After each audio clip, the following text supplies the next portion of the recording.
Hey friends, and welcome to this week's episode of the U-Turn Podcast. This is your host, Ashley Stahl. I'm a counterterrorism professional turned career coach, speaker, and Forbes blogger, and I created the U-Turn Podcast because, let's face it, every now and again we realize that we're living life on autopilot and it's time to wake up and make that U-turn in your life. So prepare to go deep with some of the most transformational people I know, here to help you grow and upgrade your mindset, whether it's in work or love. Also, be sure to stick around for the end of every episode where I'm going to reflect on the conversation and offer actionable coaching insights to have a real impact on your life.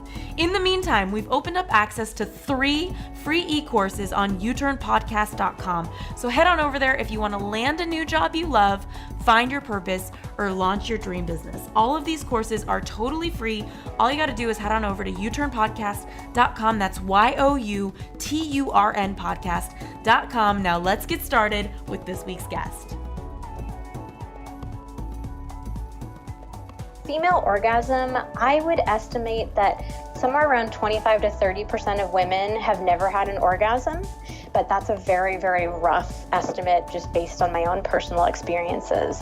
And with performance anxiety for men, that's another thing that all men are going to experience at one time or another. So it might not be something that is an ongoing issue, but they're going to have at least one experience of their body not doing what they want it to.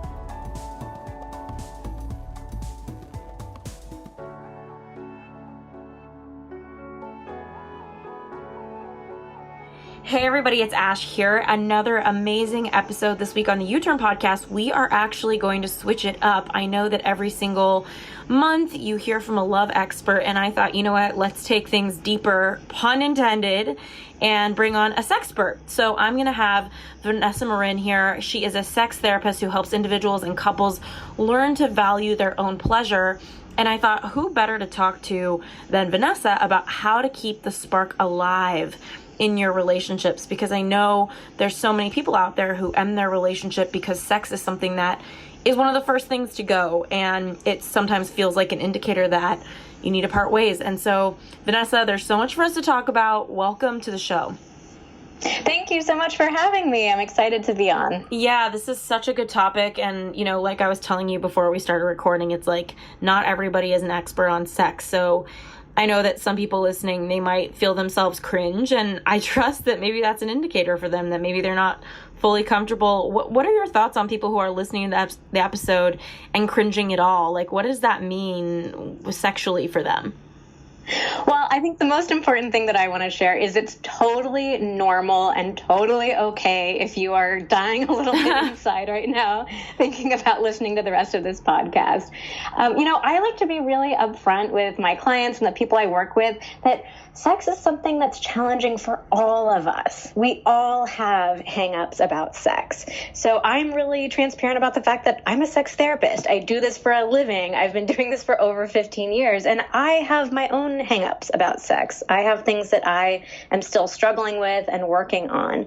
So it's super important to me to normalize that it's just tricky for everybody, and that's okay. So helpful. Okay, so I know a lot of boss babes are listening. In fact, one of my girlfriends created Boss Babe, so they're definitely listening. And I feel like I know that a lot of women are working really hard in their career. They want magical love, and a lot of them, especially the ones that are, tapping into their masculine energy in their career, they might not feel like their man can keep up with them, or maybe they feel like they need a man who is more powerful than them. Like, what are your thoughts on those sorts of dynamics when it comes to dating and relationships? I think there are a lot of really interesting dynamics that come up around that. We have a lot of women these days who are bucking traditional gender roles, and that's awesome and amazing. And I think sometimes we can feel a little bit more of a conflict around that when it comes to our romantic relationships and in the bedroom. So, I can just speak for myself. Growing up, I had a super, super feminist mother and father, both, really encouraged me that I could do whatever I wanted with my life. My mom was definitely the pants wearer of the family. She was kind of that more traditional masculine role who is, the things that we stereotypically think of, like being more in charge and, more in control of stuff. And so, for me personally, that was always a really interesting dynamic growing up, where on the one hand, I looked for partners that were comfortable with me being successful and ambitious and really driven.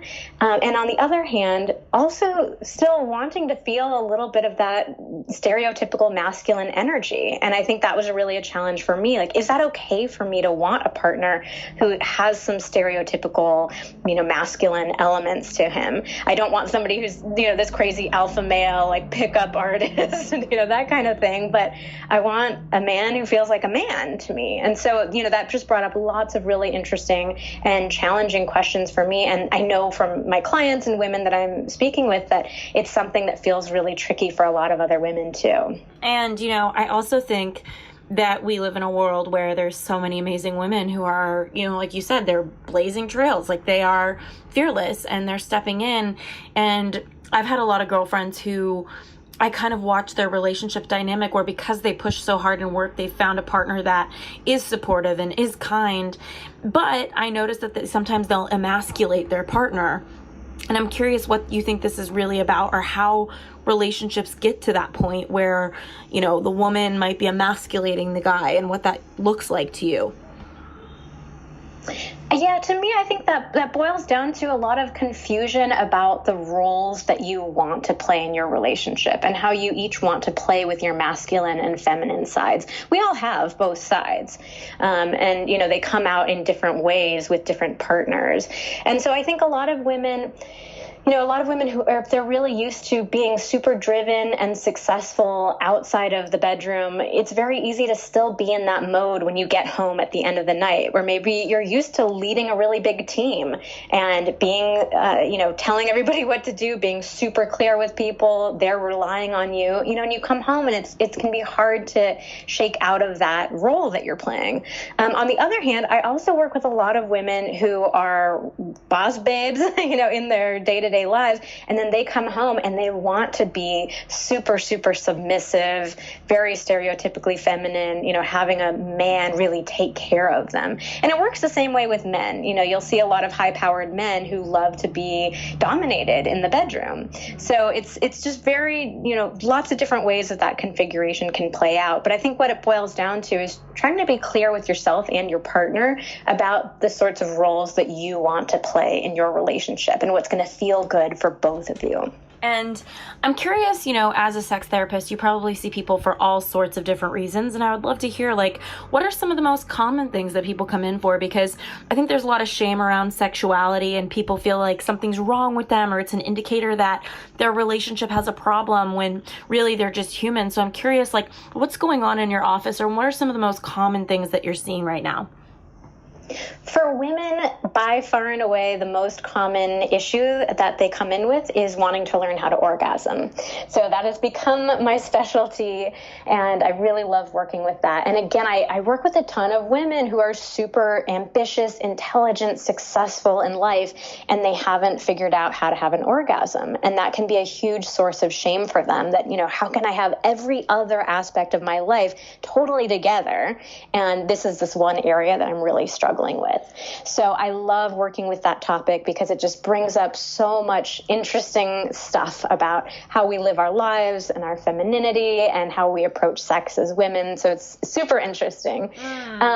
With men, the most popular topic is performance anxiety. So a man who's just, feeling super high anxiety during sex, having a hard time with his erection or his orgasm. And then with couples, by far and away, the most popular topic is keeping the spark alive in a relationship, especially a long-term relationship. So again, it's really important for me to normalize that these are things that so many people are struggling with. And pretty much every couple at some point or another is going to have to deal with the spark, feeling like it's kind of dying out or going away altogether. So this is stuff that's so common, and it's really important for us to realize that we're human. We all struggle with this, and that's okay. And I love that, because I also think that a lot of people, like, for example, I would love some statistics. Like, could you kind of paint a picture of, like, how common is it for a woman or a man to struggle with an orgasm, or what % of men suffer from, performance anxiety, or how many couples go through this? Like, I'm so curious to kind of grasp the magnitude, because I think some people are listening and they're like, you know what, that's a bummer that some people go through this, but it's not going to happen to me. You know what I mean? Mm-hmm. With couples with keeping the spark alive, I would honestly say that 100% of couples are going to struggle with this at some point in their lives. So you can have amazing chemistry and just have so much fun together in the bedroom, but life happens. One of you might get really sick or might have some sort of injury. Somebody's parent might pass away. You might go through a difficult period at work. There are so many different things that can rattle us and can really affect our sex lives as well as, the rest of our lives. So pretty much every single couple is going to go through this at one point or another. With performance anxiety and orgasm, it's unfortunately really hard to get accurate, up-to-date statistics because we just don't have nearly enough research money going into topics around sex. For female orgasm, I would estimate that somewhere around 25 to 30% of women have never had an orgasm, but that's a very, very rough estimate just based on my own personal experiences. And with performance anxiety for men, that's another thing that all men are going to experience at one time or another. So it might not be something that is an ongoing issue, but they're going to have at least one experience of their body not doing what they want it to. So interesting. Okay, 25 to 30%. That is such a big percent, and probably really comforting for some people who are listening. And I know the first step in how to keep the spark alive, we kind of talked about before we started recording, being understanding your own likes and desires. And I feel like this idea of orgasm goes in with this, where it's like, understanding your body. And so I'm curious, before we even jump into how to keep the spark alive, what are some of the blocks that you think are the reasons that a woman can't orgasm? And how have you managed to create success in supporting them in being able to connect to their body in this way and release that? Oh, there are so many. We could do a whole podcast. I know. Unfortunately, there's a lot stacked against us ladies when it comes to learning about our bodies and how to experience that peak pleasure. So for most women, even the idea of exploring our bodies on our own feels really shameful. Like it's something that we're not supposed to be doing. It feels kind of icky or weird. A lot of women tell me, I don't even get turned on by the idea of trying to touch myself or be more in tune with my body. So that's a huge one that comes up for so many women. Another one is just, general negative beliefs about sex. So again, we all have our hang-ups. We all have things that make us cringe about sexuality in general. And those things can really be, big blockages as well. Then the other two main categories of blockages that I typically talk about with my clients are mental blockages. So those are things like being unable to stay focused and present in the moment, like you're thinking about your grocery list and like needing to go pick up the dog food instead of being present in the moment. And then the second main category is body blockages. So that's how you feel about your body. And, we women have been socialized to be so ashamed of our bodies and about our genitals in particular. We have very strict guidelines that we see in the media of what our bodies are supposed to look like and what they're not supposed to look like. And so a lot of us really struggle to feel at home in our bodies or to even feel that desire to explore our bodies. Most of us have very complicated relationships with our bodies. So it can be hard to, you kind of walk through your whole day just thinking all these negative thoughts about your body. I hate my thighs. My breasts are too small. My stomach is jiggling. I'm so disgusting. And then you get into the bedroom and trying to make that switch into being present in the moment and enjoying your body can be so difficult for so many women. And I'm so curious, just kind of learning from you and listening to you. Like, some couples kind of feel like they just have that passionate spark and others don't. And I'm curious, like, sometimes it's probably that there's work to be done and we can go through these 5 steps you gave me on how to keep the spark alive. Other times they just don't have it. And so I'm kind of curious, like, What do you think is up with some couples just having this like magic electric chemistry and other ones who don't? Got it. So I think that with chemistry, people tend to make one of two major mistakes.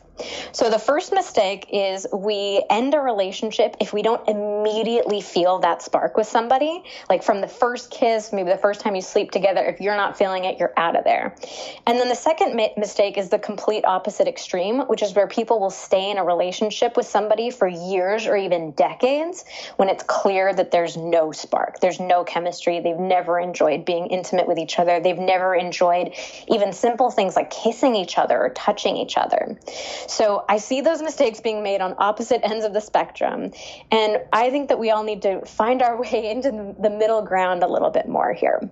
So the belief that I operate under is that chemistry is something that we create. So I think we have a certain potential with every person that we meet, but I think it's something that we have to work on to really fully flesh out and maintain. So for example, let's say you go on a first date with somebody and you can just tell, like right from that first 20 seconds that you sat down with them, like there's something about this person. I'm into this. I'm here. This is great.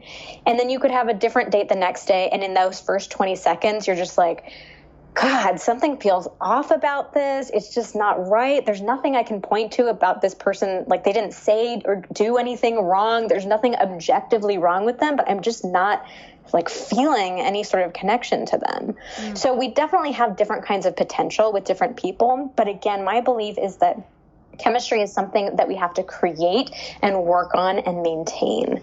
So it's not going to, immediately be mind-blowing, incredible, right from the very, very get-go. It's something that we work on. I've also and get into that heard in personal development that magical electric chemistry can be a bad sign. So I'm also curious to hear kind of the flip side of, do you see it as an indicator if somebody has like a crazy spark from the beginning that it could be something bad? It's hard to say. I've definitely heard those schools of thought as well. And I think that tends to come up more with our chemistry, not necessarily our sexual chemistry, just feeling a certain pull towards somebody. So it's just so varied, though. I couldn't say that, if you have good chemistry with somebody right off the bat, that's a bad sign. I would definitely never say that. But there are some cases where you might feel a certain kind of pull towards somebody who's not actually the best person for you. I mean, that's the whole allure of like the bad boy, right? That he's not right for you, you're not on the same page, but you still feel that pull towards him. And I think that a lot of people, they're attracted to things that are familiar to them, like from their upbringing, their childhood. And I also just really resonated with what you said about how sometimes people have shame around sex, because I think a lot of people might have grown up in a household where their parents weren't comfortable with sex and they could pick up on that. So I'm kind of curious to understand, like, where do you think people's discomfort come from, or what are some of the commonalities you're seeing in people's upbringing that they carry with them throughout their lives?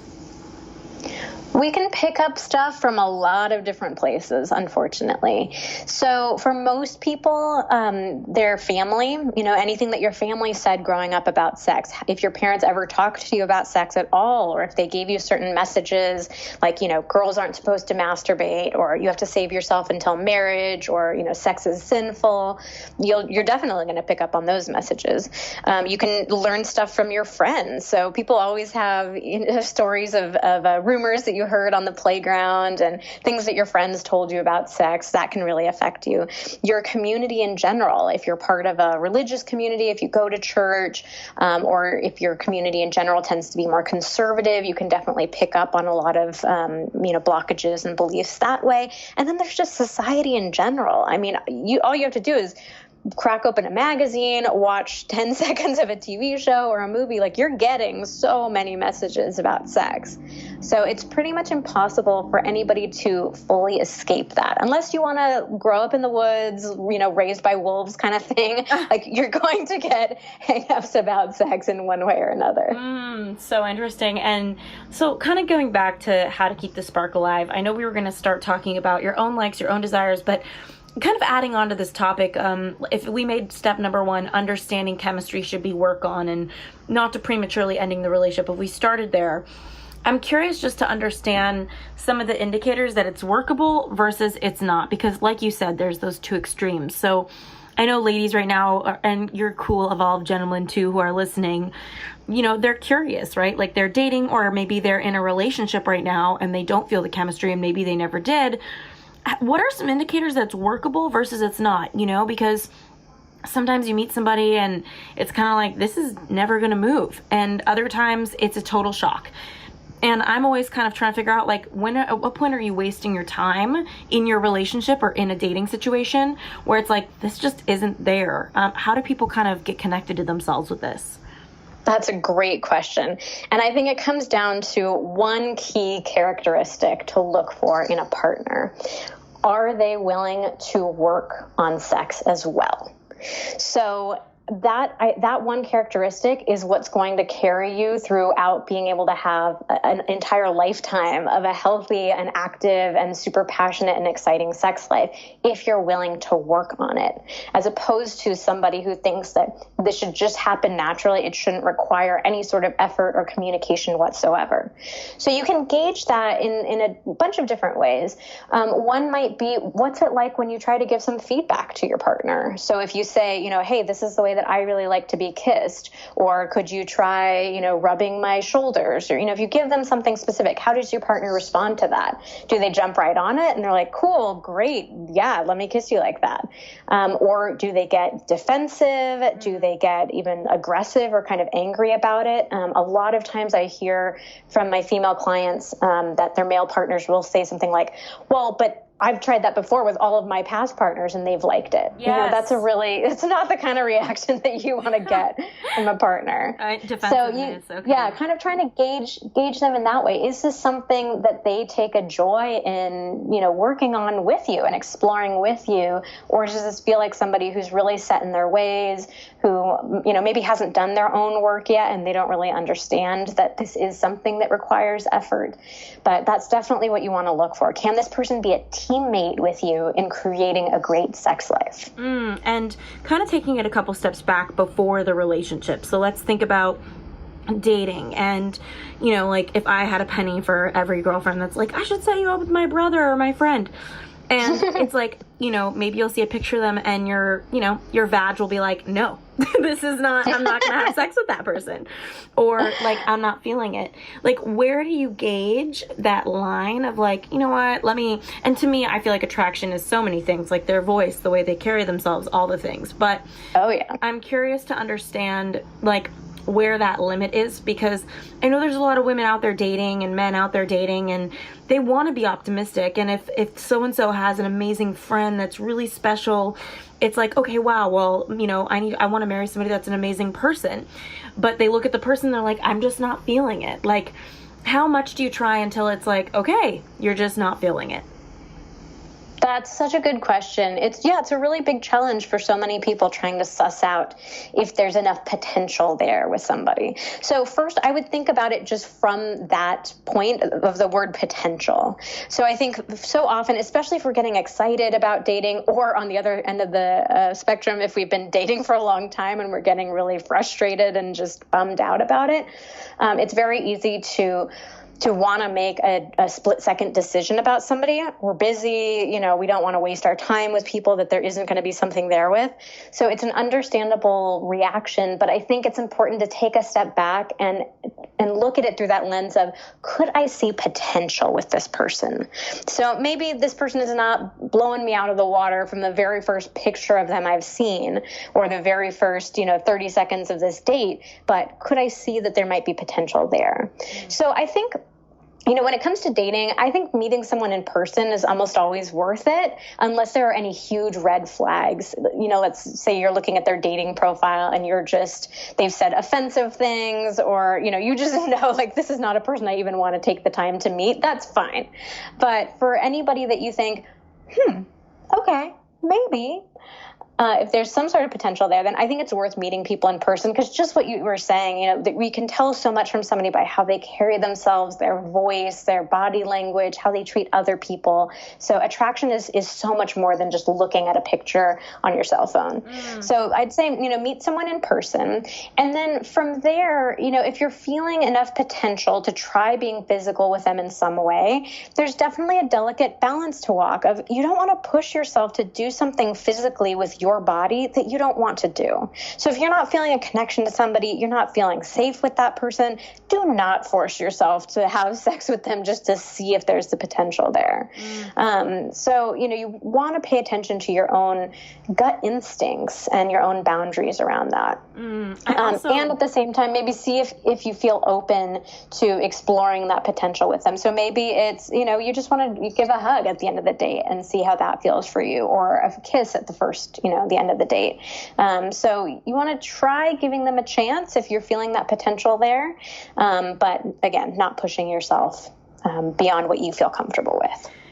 This has been such an interesting topic for me in my friendships, because I have a really good friend, and he got out of marriage where the sex, the passion died. And he is now, I'm noticing, prioritizing women who are beautiful, like oddly, unicornly, if that's a word, beautiful. And he's, he's literally looking at, when I look at women, I'm like, wow, that's the cream of the crop. Like, she's got abs, she goes to yoga every day, she, has the perfect skin, the perfect hair, all the things. And he's your everyday average guy.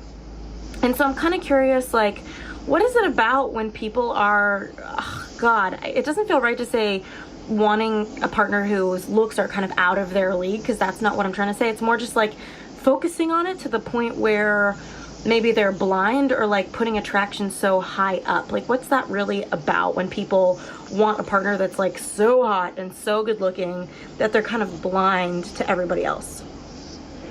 I think that might boil down to trying to simplify things, because attraction is complex, and it can be really frustrating being out there in the dating world and trying to find someone who feels like a good fit for you.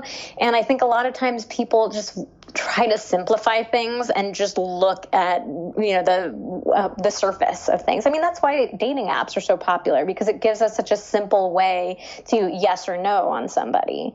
So that, I think, for me, is usually what I think it tends to boil down to. Somebody who's just lost the energy or the motivation to consider people in their full, the full spectrum of that person, rather than just one dimension of them. Great. And so, now that we've kind of talked about like chemistry is created and it's something to be worked on, what about understanding your own likes and desires? Step 2, or it could have been step 1, is understanding yourself. What do you have to say as it relates to keeping the spark alive, and someone really taking a look at who they are, what they like, what they desire?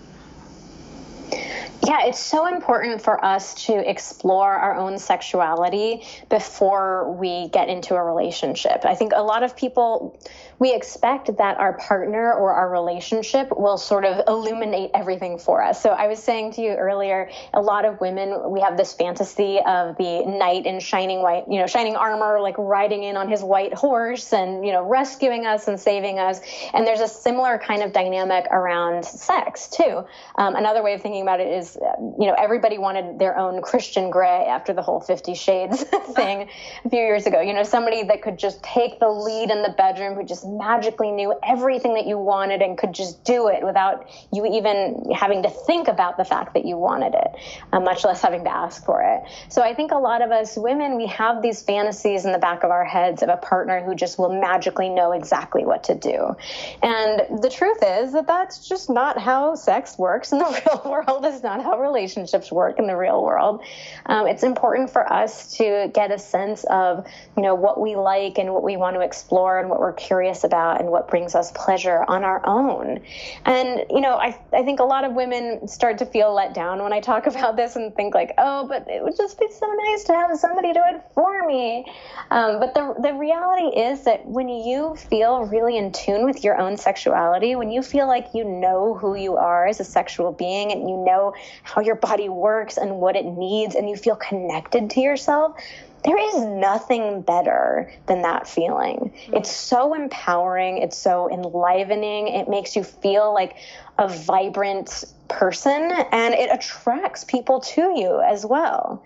So if you're feeling at all let down about what I've just been saying, just think about what it could really be like and how it could affect all areas of your life, not just your romantic relationships, but think about what it would be like to have that kind of confidence, at work. Think about what it would be like to have that kind of confidence and carry yourself in that certain sort of way, like with your friends and family. Like, it could really change a lot of different things about your life. This actually makes me curious to ask you about the brain and I know that sex is linked to the same place as creativity is what I've heard. So I'm curious kind of from a scientific standpoint, if you could paint any sort of picture about what sex does in your body and in your mind and in your neurology.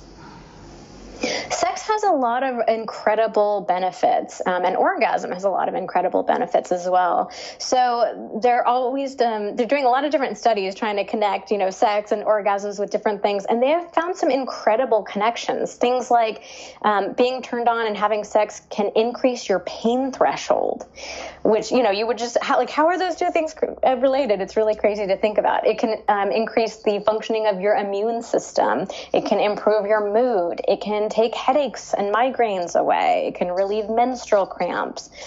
So there's just so many amazing benefits to sex, to masturbation, to orgasm. So it's definitely something that should be a part of all of our lives. Hey U-Turners, so sorry for the quick interruption, but I want to make sure you know that this episode has been brought to you by the Job Offer Academy, our e-course to help you land a new job you love. So if you're sick of applying for jobs and never hearing back, and you'd like to try a free version of our job hunting course, just head on over to youturnpodcast.com/job offer. That's youturnpodcast.com/job offer. Now let's get back to this week's episode.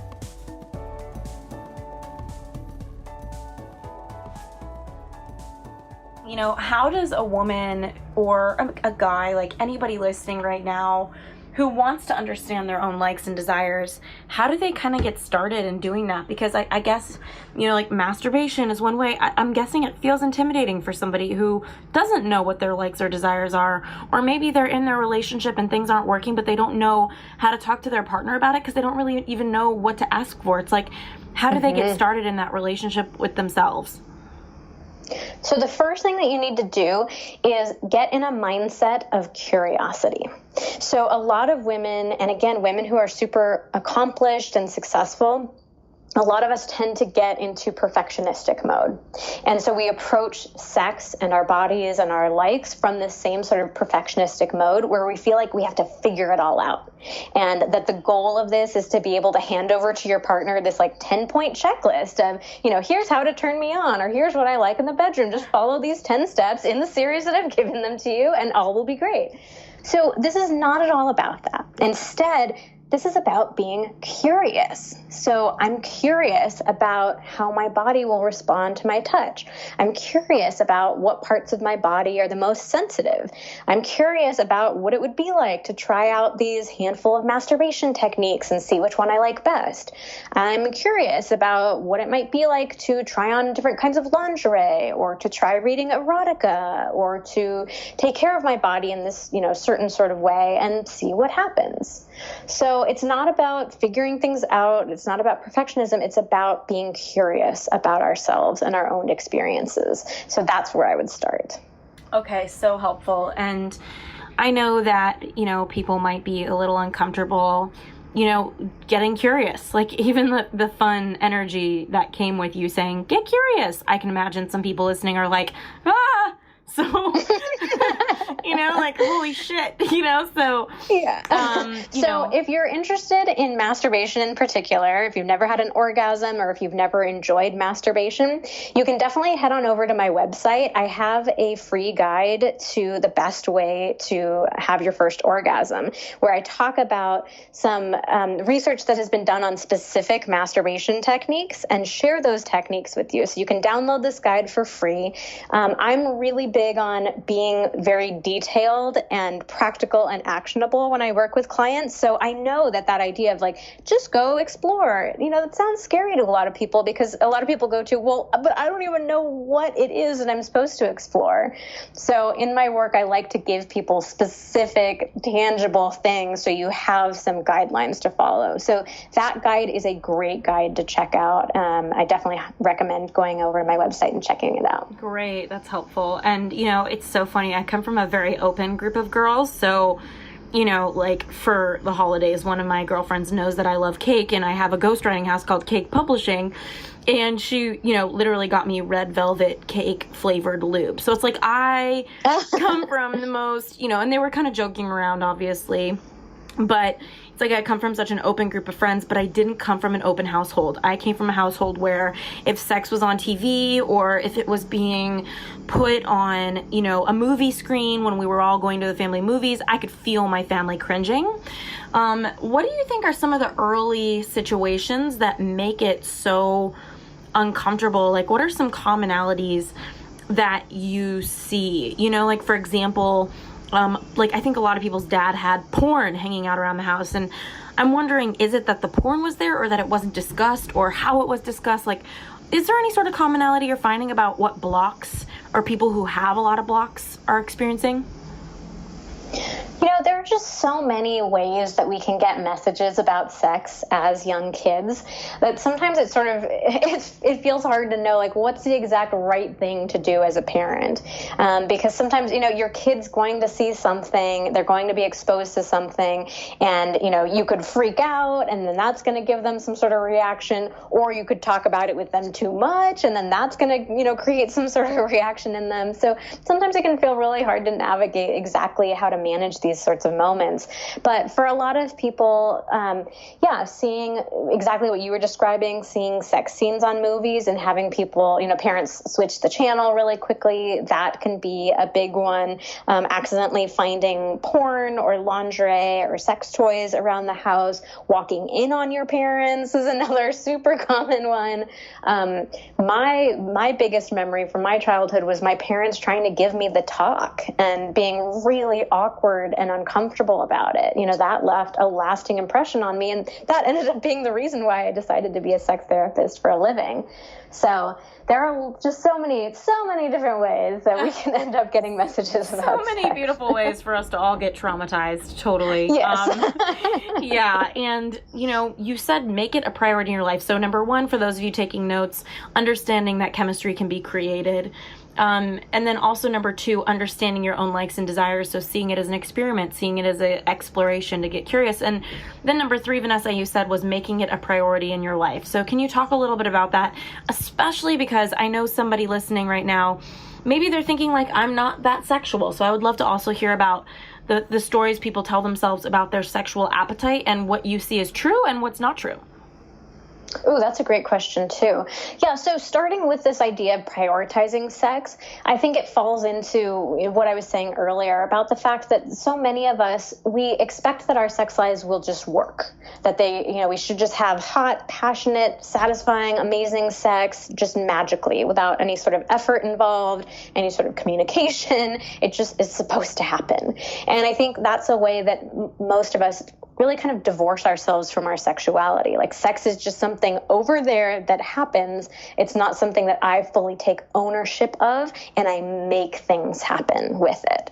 So the idea that I was talking about is really trying to make sex a priority in your life if it's something that is important to you. So most of us, we schedule meetings, we schedule appointments that we have. If there's something important in our life that we want to make sure we show up for, we prioritize it and we make sure we carve out that time and we make that thing happen.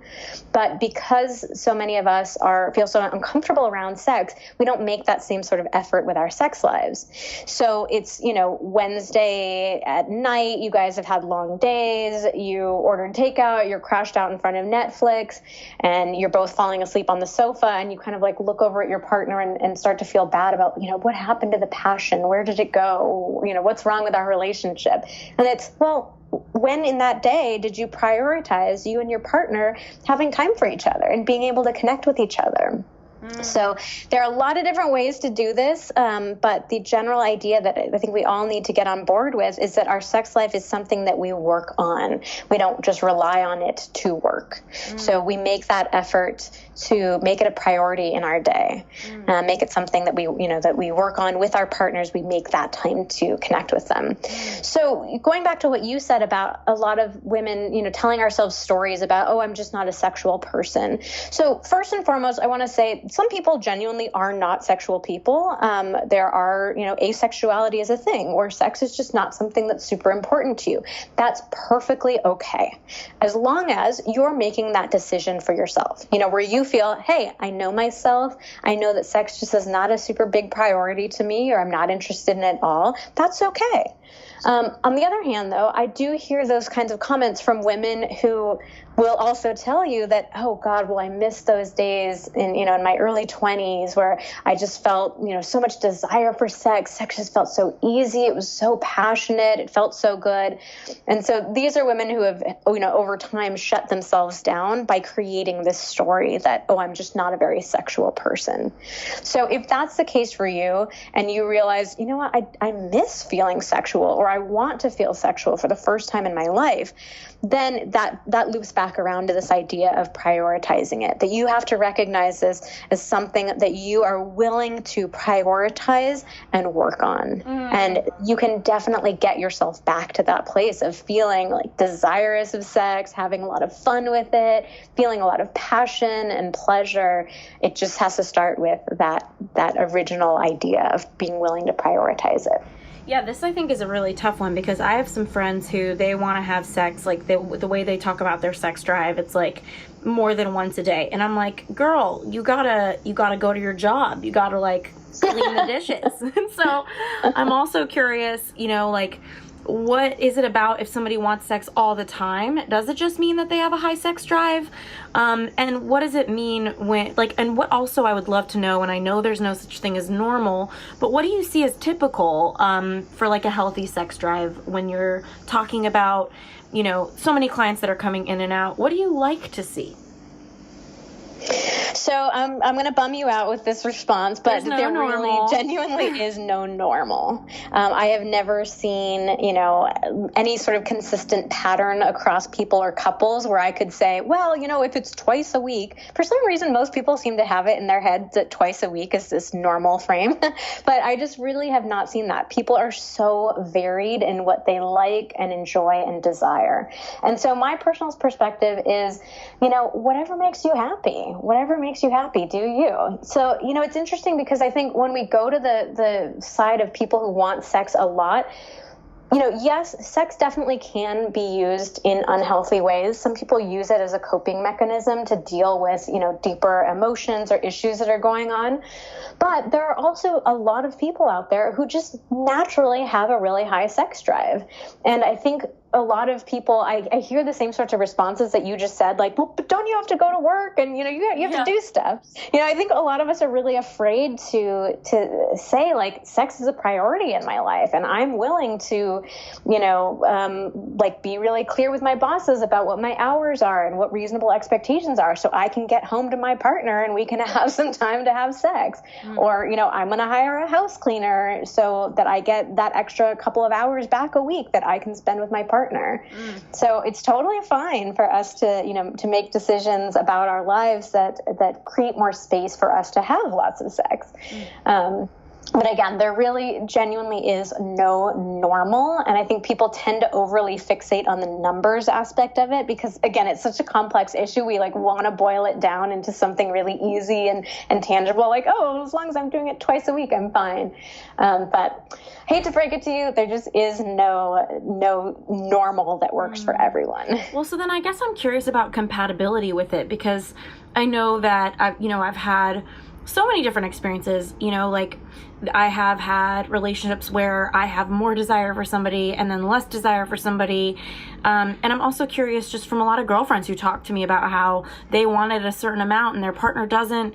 And sometimes it doesn't really feel like it's an attraction issue. It just feels like an appetite issue. And so I'm curious, how do people work that out or reconcile that difference where maybe the girl wants it a lot and the guy wants it every now and again? Like, at what point are one of them abandoning what they really want in a relationship because there's a disconnect around sex? Like, I'm curious to learn from you and for everybody listening, you know, who, as they're dating or as they're in a relationship, to kind of capture this idea of sexual compatibility. Yeah, this is such a huge topic and definitely trips a lot of people up. So I think this is another area where most of us tend to get overly fixated on the numbers. But again, because it's so complex, we're like looking for something really specific and concrete to boil it down to. But I like to talk to couples about the quality of the sex that they're having rather than the quantity. And what I find is usually that there's an issue going on with the quality of it, where one partner isn't enjoying the experience. There's not as much in it for them. They're not being upfront about their desires or their needs. They're not communicating or giving feedback. So for some reason or another, they're, you know, just not having sex that feels good to them and feels really craveable and like something that, you know, they want to keep doing. So oftentimes when I work with couples, if we can address the quality issues, the quantity just sort of naturally falls into place, that they end up feeling much more on the same page. And even if they're not feeling the exact same amount of desire at the exact same moments, that they feel more like a team and being able to work with each other and find compromises with it. So another big piece of this is being a little more creative with sex. A lot of us get into routines and ruts around sex where we just, you know, we do the same thing over and over again. Not only does that lead to decreased desire, because why would you feel desire for something that's so routine and predictable and probably boring? But it also, you know, if you guys can get more creative with your sex life, there are ways that you can still connect even if one person's not feeling desire. So maybe it's, you know, that one partner isn't feeling open to intercourse, but they'd be fine with oral sex, or they'd be happy to watch some porn with you while you masturbate. Or, you know, you guys can kind of tag team touching one person, you know, so there are a lot of ways to be creative and make sure you both feel fulfilled, even if you're not feeling the exact same desire for the exact same things in the exact same moment. Got it. And what are some indicators that it's time to part ways? Like, I think some people listening right now, they're feeling their body kind of quiver as they're driving in traffic, listening to you and I talk about sexual compatibility, and they're thinking, okay, yeah, but I don't know if we can work this out. What are some kind of, like some signs that, hey, this isn't workable? By far, the biggest one is if it's not something that they're willing to work on with you. So, you know, if you've tried to talk to your partner about your sex life, tried to open some, you know, healthy conversations, if you've tried suggesting sex therapy, or, you know, reading a book together or something like that, and your partner has just consistently shut you down, that's a sign that it's probably time to move on. So with that one, I would give your partner a couple of times, because again, sex is hard for all of us. It's really vulnerable to have your partner come to you and say, you know, I'm not feeling satisfied with our sex life. So it's understandable if your partner doesn't respond in the greatest way the first one or two times.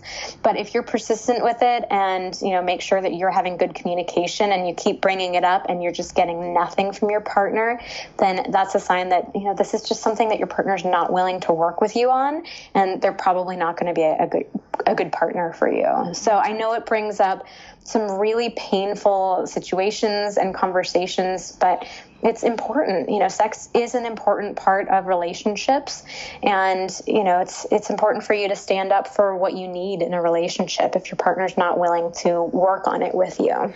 Moments like this, I'm sitting here listening, I'm like, man, it feels good to be single. I don't want to have that conversation. It's like tough stuff. It definitely is, but you know, you don't want to be on that other side of the extreme that I was mentioning earlier, where you've been with somebody for decades of your life and have never felt like you guys were on the same page about it. That's a really hard, sad position to be in. Yeah, but also just in the early stages, what are some indicators? Because I know working on it and being willing to work on it is a good indicator, but, you know, maybe somebody's on their fourth date and they're like making out, or they're feeling some vibes with somebody, or maybe they're having those conversations right now about sex and they're thinking about doing it with that person. It's like, what are some indicators that maybe it's not workable, you know? I think another one would be if you guys have wildly different interests in what you want to be doing in the bedroom and what you define sex as. So, as an example, let's say you're really into kink and that's a big part of sexual expression for you, and your partner is just not interested in exploring some of those things with you. Then, everybody's entitled to their boundaries, and it's probably not going to be a good fit between the two of you. So that's definitely a big one. And then also, kind of similarly, what you're looking to feel during sex can be another big one. So we all have different relationships with sex. We look for different things out of sex, and sometimes there can be incompatibility in what you're looking for. So if for your partner, it's a very serious act, it's very, it's got a somberness to it. They're looking to have a really, deep, maybe meditative kind of connection with you in that moment. And on the other hand, you're someone who's really playful and goofy, and you like to experiment and you like to joke around and kind of laugh with each other in the bedroom. That might not end up being a great connection because you guys are just looking for such different things out of sex. Got it. Okay. So interesting. And so kind of anybody who's taking notes, I know we've talked about understanding that chemistry can be created. Number 2, understanding your own likes. Number 3, making it a priority in your life. Also, what about giving yourself permission to explore? What does that really mean, and how does that look? Because I know you talked about, getting curious. Is that the same thing? Just getting curious about your body and stuff like that? Yeah, I think, with exploration, one thing that I was mentioning is that a lot of women can get into a perfectionistic mind state about it, where they think that the reason that you're, exploring is so you can figure everything out and then tell your partner exactly what to do. And so when I'm working with women, I really like to talk a lot about getting into that curious, mind state where it's not about right or wrong. It's not about figuring anything out. It's about allowing yourself the permission to explore things. If you're not sure you'll like it, you're not sure what your reaction will be, but you're curious about it, and just being willing to be in tune with yourself in the moment and see what it feels like. So, this could be something as simple as allowing yourself to try a new sex position. A lot of women tell me, God, I don't want to try this position because I don't know how to do it. I don't know how I'm supposed to move my body. I'm worried that I'm going to look weird in that position, like my belly pooch will hang over or something like that. And so the idea is not that you need to know beforehand, I'm going to love this sex position and I'm going to look like a goddess doing it. It's just, I'm willing to try this out and see, is this a fun position for me, where maybe I'm able to let go of some of the stuff that's going through my head and I'm able to just let myself move how I want to move, and I actually end up enjoying it a lot. Or maybe I try this sex position and, we just, my partner and I, we just can't get it right, and we're laughing and it's super funny, and it's this funny story that we get to tell each other, even though we never try that position again. So it's just about maintaining that open, curious state of mind. So helpful. And I'm also kind of curious, in the early phases of our relationship, what does sex do between two people? Because I know some girlfriends have different standards that I talk to, where they're like, you know what, I don't want to sleep together because it's going to create this, or it's going to create expectations, or I'm going to be attached, or, I'm curious what wisdom you have, or what insight, or even statistics you have around the early stages in sex. What do you think happens between two people, and what are the meanings that you find some women or men make about it? Oh, that's a big question. There's just so much that can happen around this, and it's so individual that I'm sort of struggling to give you some, crystal clear takeaway from it.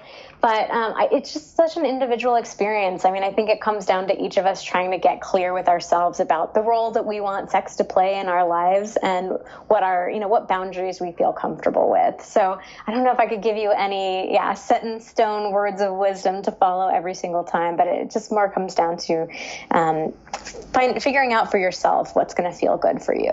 Got it. Okay. I'm always totally impressed by my girlfriends that are like, we had sex, I left before we woke up and I don't care if I ever see him again. I'm like, go girl, I don't know how to do that. So yeah, some people, we all just have very different relationships with sex. And if you know that about yourself, that's awesome. Yeah. And if you know that that's a goal that you want to have, that's something that you can work towards as well. But it just all starts with that idea of knowing yourself and trying to get clear on what you want. Okay. And then the final step that we have to keep the spark alive is talking about sex. And so I'm curious, like, what does that look like? How does somebody have this kind of conversation? How do they have it in the early stages of dating? How do they have it in the later stages of a relationship? Curious what your thoughts are on those two things. Yeah, so the first point is just it's super important in any relationship that you guys be able to communicate about sex. So this falls back with that same idea I've been talking about a whole bunch of times in this podcast of, sex being something that requires effort and that requires work. It doesn't just happen naturally and magically all by itself. So this idea that it's okay to communicate about sex, not only is it okay, but it's going to make your sex life so much happier and healthier and more pleasurable and satisfying. So I know that this is an area that for so many people is really uncomfortable. Most people have never talked about sex in their entire lives. So, I definitely understand the sensitivity that comes up around this. If you have never talked about sex, never even uttered the word out loud in your life, I would go back to my same advice about explore on your own first. So this might feel totally silly, but practice talking about sex on your own. You can just look in your mirror, make eye contact with yourself and practice saying a few words or phrases just over and over and over again until it starts to feel a lot more comfortable and a lot easier. So start on your own if you need to, develop that comfort level. And then for a very first conversation with a partner, I usually recommend talking about sex right after you've had sex. So a lot of people, when they think about talking about sex, they think about it in the context of talking about problems about your sex life. And of course, that's only going to make it sound much more intimidating. So instead, I think start talking about sex in positive ways. And so after you've just had sex can be a really nice opening to that, where you're not solving any problems, you're not giving any negative feedback, you're just talking in a more positive sense about like, wow, that was really fun. I really enjoyed that. I liked when you did, X, Y, and Z to me. What did you think when I did, X, Y, and Z to you? So you can just, make a few comments, ask a few questions, very lighthearted and easy. And that'll help you get so much more comfortable with talking about it for the first time. Wonderful. This has been so great. Everybody who's recapping with your notes, because I've been getting DMs on the gram from so many of you who are taking notes. Number 1, understand chemistry can be created. Number 2, understand your own likes. Number 3, make it a priority. Number 4, give yourself permission to explore. And number 5, talk about it. Vanessa, is there anything else you want to leave everybody who's been listening? And then I want to ask you where everybody can find you. Got it. Yeah. So, I guess I just want to say, again, reiterating what I said right at the top here, like, I know that this stuff is hard and it's a challenge for all of us. But if you can really understand, there's nothing weird with you or broken with you or wrong about you that you struggle with it, like all of us do, myself included. So if you can really normalize it for yourself, that's just going to open up so much more space for you to get into that curious mindset that I kept talking about. So I know it's easy to be hard on ourselves. I know it's easy to go into perfectionistic mode or to feel embarrassed, to feel broken, to feel all these things. But just recognizing like it's okay. We're all there with you and we can all keep working on this and moving forward and taking steps to get slowly more and more comfortable with sex. And at the end of the day, like, this is something that's really worth all of that effort. Like, think about how good it feels when you have amazing sex with somebody, whether that's, in a more casual sense where it's just super fun and playful and you're getting, everything that you wanted, or whether it's in a relationship and you get to feel that like deep intimacy with somebody, that connection, that sense of like being lost in a moment with just you and your partner. Like, it's so worth it. I know it's hard work. I know it is.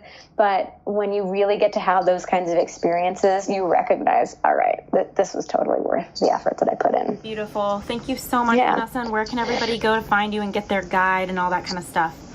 Yeah, so you can find me at vmtherapy.com. It's vmtherapy.com. And the free masturbation guide that I mentioned is vmtherapy.com/best-way-to-orgasm. So it's best way to orgasm with little hyphens in between.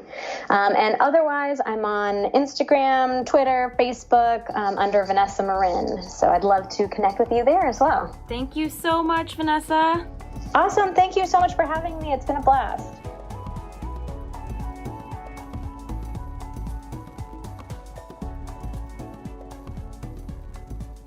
Hey guys, it's Ash here, just reflecting on this week's conversation with Vanessa Marin, the sex therapist, about what to do when the spark goes. And I felt a really deep topic on my heart when I was reflecting on this episode, and it feels really vulnerable to talk about. But one thing that I'm learning in my relationship is that a lot of the times thoughts are kind of like the weather.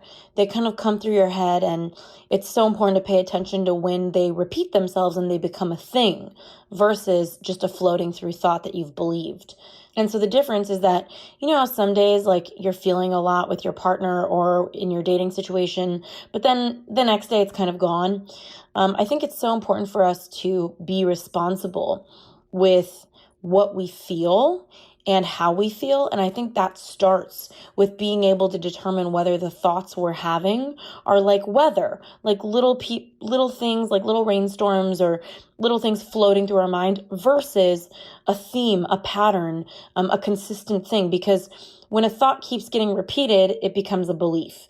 And that's when, if there's an issue in your partnership or even in a friendship, whatever it is, it makes sense to share in some way and become vulnerable and open it up. But other times, we might just have weather floating through our heads, thoughts floating through our heads that are just thoughts. And that's all part of the human experience. That's all part of the mind. And I bring this up because I was once in a connection with a man that I really loved, and he, I guess for a few days, wasn't feeling as attracted to me.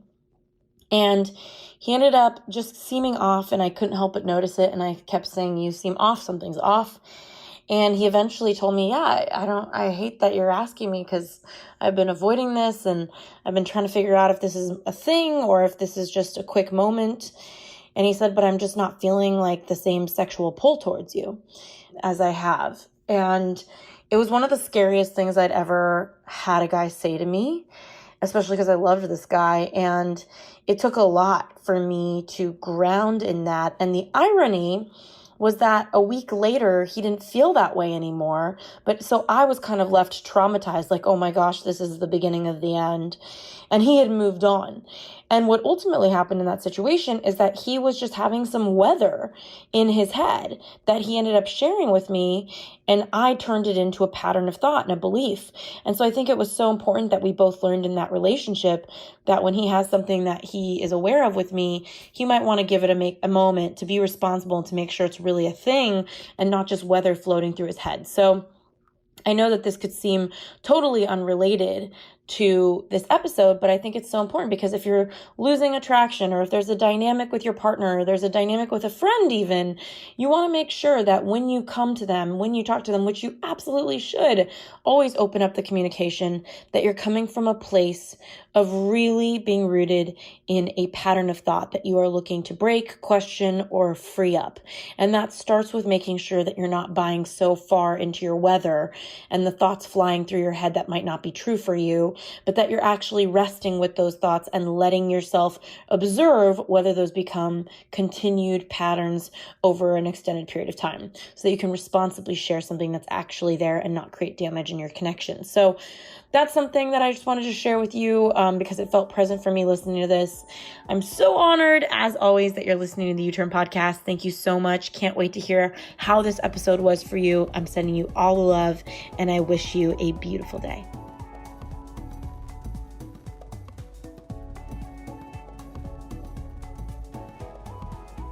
Thanks again for tuning into this week's episode of the U-Turn Podcast. We keep really detailed show notes at uturnpodcast.com. So if our guest mentioned a book or a resource that you're interested in, you'll be able to find that there. In the meantime, if you were inspired by this episode, if it made an impact in your life, we would be so grateful if you subscribed and posted a review for us on iTunes. Rumor has it on the street, the more reviews we get, the more subscribes we get, the more we can grow and get our impact out there in the world. In the meantime, I'd love to hear from you at Ashley Stahl on Instagram. I'm so grateful for connecting, and I look forward to next week's episode.